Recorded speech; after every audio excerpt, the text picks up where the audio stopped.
Oi, aqui é o Nico e você está ouvindo Fobia Geek.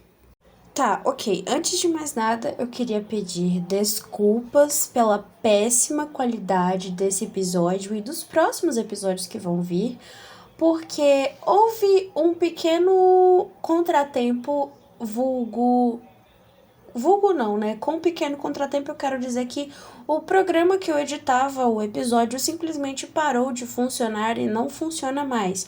Muito obrigada aí, o Spotify Podcasts, por ter acabado com a minha felicidade mais do que ela já estava acabada. Não precisava, mas tudo bem, faz parte da vida, infelizmente. Então, assim, a qualidade nos próximos episódios vai decair bastante porque eu não tenho mais os efeitinhos legais que tinha de transição, de introdução e de liga console, de desliga, moedinha caindo, máquina de fliperama, uhul, e bip e etc. Não vai ter.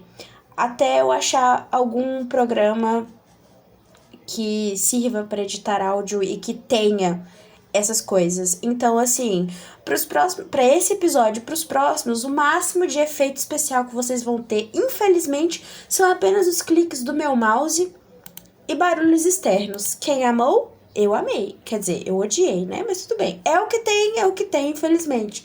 Não posso fazer nada. Mas então é isso. Vou começar, vamos lá pro episódio. Pra não dizer que não tem efeito especial, vou estalar os dedos, ó. Motivos pelos quais eu não acho o livro de Aridante problemático. Tá, eu ainda tô meio doente, então talvez a minha voz ainda esteja meio esquisita, então é isso aí. Bom, pra começar, eu quero dizer que de forma alguma eu vou passar pano para preconceito e menos ainda pro autor que foi escroto pra caramba. Beleza? Beleza, então vamos lá. Primeiro, eu vou explicar o contexto. É o seguinte, a história se passa durante o período da crise de HIV nos Estados Unidos. E, durante a história, além da trama principal, que é o Aristóteles descobrindo a sua sexualidade e tudo que envolve esse tópico, tem uma subtrama, onde num determinado momento ocorre uma cena, numa conversa, assim, e o Aristóteles ele fala uma coisa transfóbica quando ele tá falando sobre uma pessoa que morreu. E isso, obviamente, né, gerou várias críticas ao livro e ao autor também, que inclusive ele teve uma atitude assim ridiculamente péssima, né, de sair bloqueando as pessoas que estavam apontando isso no livro dele. Enfim, dado o devido contexto, eu acho certo o que Aristóteles disse? Não, não acho. Porém, eu entendo o lado dele. E agora eu vou explicar por que eu entendo o lado dele. Então, quando a gente cresce e tá em processo de desenvolvimento assim e tal, passando na infância, adolescência, ser jovem, adulto, enfim, quando a gente tá crescendo assim, geralmente os principais moldes de como ser uma pessoa são das pessoas que estão à nossa volta e que a gente convive na maior parte do tempo. E é bastante comum a gente adotar para nós mesmos alguma coisa das pessoas à nossa volta, tipo, alguma mania, uma forma de falar, opiniões, etc. Não tô dizendo que isso é bom ou ruim, eu tô dizendo que é muito comum de acontecer. Assim como também é comum acontecer ao contrário, você passar a odiar determinadas coisas porque alguém do seu convívio constante fala ou reage a certa circunstância. Eu mesmo, por exemplo, eu odeio me atrasar.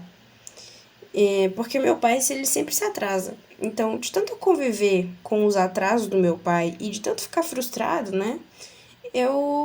Toda vez que eu tenho um compromisso, eu procuro sempre chegar o mais cedo possível para evitar que isso aconteça. Enfim, voltando ao Aristóteles, né?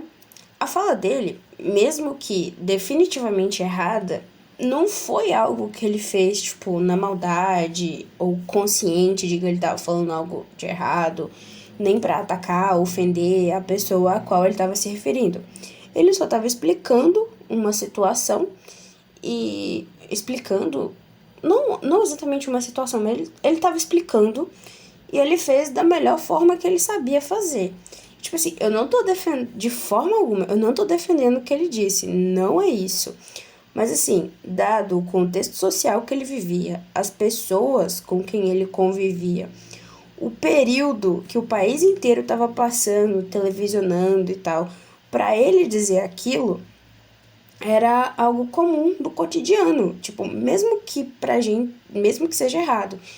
E em algum momento, tipo, o Aristóteles disse aquilo para ofender, mas mesmo assim foi ofensivo. E também pra gente aqui do século XXI, é bem mais fácil identificar o que ele fez do que ele próprio identificar o que ele fez, né? E de novo, eu não tô passando pano pro autor. Eu acho que ele poderia ter escrito essa cena de formas diferentes, ou nem ter escrito, ou ter mudado para outra coisa. Mas assim, se eu fosse um moleque crescido no mesmo contexto que o Aristóteles, eu provavelmente cometeria erros como esse, ou parecidos com esse. E eu não tô dizendo que, tipo, isso é legal e nem que isso é o certo. Mas o que eu quero dizer é que não tem como você aprender uma coisa sem nunca ter tido uma referência sobre ela antes. Uma coisa, nesse caso, uma coisa que você não passou por ela, que não foi uma experiência sua. Então, assim, durante a história, em momento algum é apontado alguma referência sobre transgeneridade que o Aristóteles poderia ter tido, e o que ele provavelmente tinha, além de, sei lá, uma conversa com os pais, era a matéria do jornal sobre o que aconteceu. E que assim, convenhamos, um jornal dos disparos unidos, naquela época, não estaria, tipo, absolutamente nem um pouco preocupado em escrever uma redação respeitando a vivência de uma pessoa trans. E o que eu acho que aconteceu foi exatamente isso. Ele leu o jornal e depois só replicou o que ele leu na matéria. E foi dessa forma que eu interpretei isso, o motivo dele ter dito o que ele disse. E assim, de qualquer forma, apesar do autor ser podre, o meu mano Aristóteles jamais teve a intenção de ser transfóbico. E eu tenho certeza absoluta que ele quebraria transfóbico na porrada tranquilamente, como se fosse nada, igual ele quebrou aquele moleque que tava falando dele do Dante. Porém, apesar de tudo que eu disse aqui, eu entendo perfeitamente de que o Aristóteles ainda, né, é uma criação de um autor meio problemático que não reagiu muito bem às críticas que fizeram para ele sobre isso. E pelo menos à primeira vista, e eu não tenho nenhuma informação sobre posicionamento, pedido de desculpa por parte dele. Então, até onde eu sei, ele só deixou pra lá. E eu também entendo que poderia sim ter passado por uma revisão ou uma leitura sensível antes da publicação, mas eu também acho que ele sentiu um pouco do peso do que ele fez, porque no segundo livro, para quem não sabe, Aristóteles e Dante é uma duologia, né? Tem 2 livros. E no segundo livro parece que ele meio que tentou consertar, entre aspas, o que aconteceu com o Aristóteles escrevendo uma carta e levando um buquê de flores no túmulo da moça. E aí ele vai lá, lê a carta em frente ao túmulo e tal, ele se desculpa. E se eu não me engano, ele chora também. Assim, eu achei uma cena bonitinha, porque o Aristóteles tentou se redimir, mas assim, também não sei se isso é uma daquelas coisas do tipo, meu personagem faria isso, mas eu não. Ou se o autor entendeu que ele errou e tentou consertar, enfim, o que eu sei é que se as pessoas ainda podem ficar enaltecendo aquela cadela pulguenta, sarnenta, terfizona do caralho que escreveu O Bruxo da Testa Rachada, Lascada, 4 olhos. Até hoje, mesmo ela admitindo que pessoas trans não merecem direitos e escrevendo um livro onde o cara se veste de mulher pra matar mulheres no banheiro feminino pelo pseudônimo de um cara que foi tão transfóbico na época dele quanto ela é hoje, e ainda por cima ajudando a causar pânico moral durante as Olimpíadas de Paris em 2024, espalhando desinformação sobre a boxeadora argelina, colocando a vida dela em risco. Se mesmo depois disso tudo, essa vagabunda rampeira do caralho ainda continua sendo aclamada pelo fandom dela, eu posso muito bem gostar de um livro que o autor teve uma reação infantil ao receber uma crítica pertinente sobre algo que ele escreveu de errado, né? Então é isso. Tchau.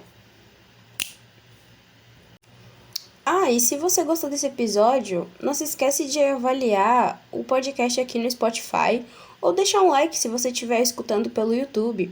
Se você quiser comentar alguma coisa, tanto no YouTube quanto no Spotify, tem uma caixa de comentários onde você pode deixar o seu recadinho ou qualquer coisa, ou mandar um sabor de pizza diferente e maneiro para eu poder experimentar algum dia. Então é isso, até o próximo episódio. Tchau!